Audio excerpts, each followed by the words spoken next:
Historiographe du royaume, c'est le titre du roman, mais c'est également le titre au sens de la fonction, de la charge, comme on disait autrefois, exercée par le personnage principal, qui est aussi le narrateur du roman. Historiographe du royaume, ça pourrait nous envoyer en France sous l'Ancien Régime. Jean Racine a été historiographe du roi Louis XIV, Voltaire a été de Louis XV. Mais si nous sommes ici effectivement dans l'entourage d'un roi, nous ne sommes pas en France et nous ne sommes ni au XVIIe ni au XVIIIe siècle, nous sommes au Maroc au XXe siècle, à la cour du roi Hassan II. Hassan II a régné entre 1961 et 1999. Le roman, lui, se déroule entre le milieu des années 40 et le début des années 70. Il commence lorsque le narrateur, âgé de 15 ans, est choisi pour entrer dans la classe du prince qui sera plus tard le roi, au Collège Royal. Le Collège Royal est une institution assez singulière qui existe aussi bien de nos jours encore et qui est dans l'enceinte du palais à Rabat, une école spéciale destinée à l'éducation des enfants de la famille régnante. Et pour constituer les classes, pour donner des petits camarades de classe aux princesses et aux princes,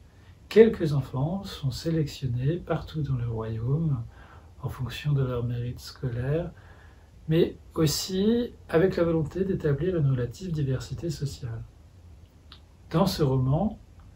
précisément, le narrateur vient d'une famille modeste et ressent cette forme d'élection comme un mystère. Une partie de l'intrigue va d'ailleurs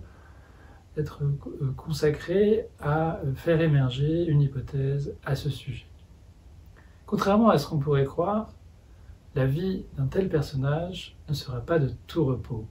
Ce sera au contraire une alternance assez brutale parfois de grâce et de disgrâce, qui a tantôt quelque chose de presque kafkaïen, tantôt quelque chose d'assez comique. Il va donc connaître des péripéties assez nombreuses avant d'être nommé par le roi lui-même à la fin des années 60, dans cette charge d'historiographe du royaume, qui lui convient d'ailleurs très bien, à la fois parce que c'est un lettré qui poursuit à côté de ses fonctions officielles une œuvre littéraire personnelle, et parce que c'est quelqu'un qui écrit ou qui se pique d'écrire dans un style qui, à peu de choses près, pourrait être celui d'un homme du XVIIIe siècle ou de la fin du XVIIe siècle. En tant qu'historiographe du royaume, il doit s'occuper de dossiers relatifs au patrimoine culturel et en particulier réfléchir à l'organisation d'une grande célébration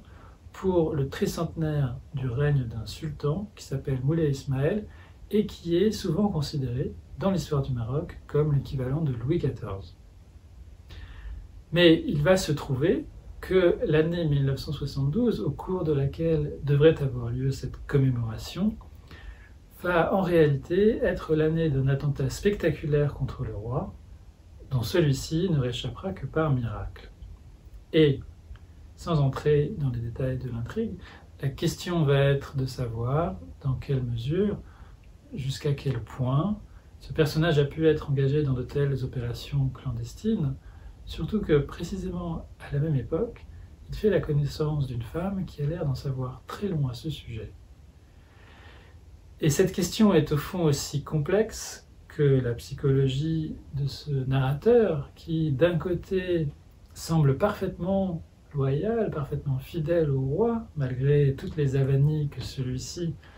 dans un jeu un peu cruel, lui fait subir de temps à autre, mais qui, d'un autre côté, se rappelle souvent, et non sans un certain orgueil, qu'il était meilleur élève que le prince quand ils étaient tous deux au Collège Royal,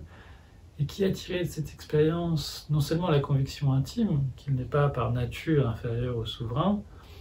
mais aussi le rêve inconcevable, interdit et contre lequel il lutte d'ailleurs en son fort intérieur, une forme de rivalité entre eux.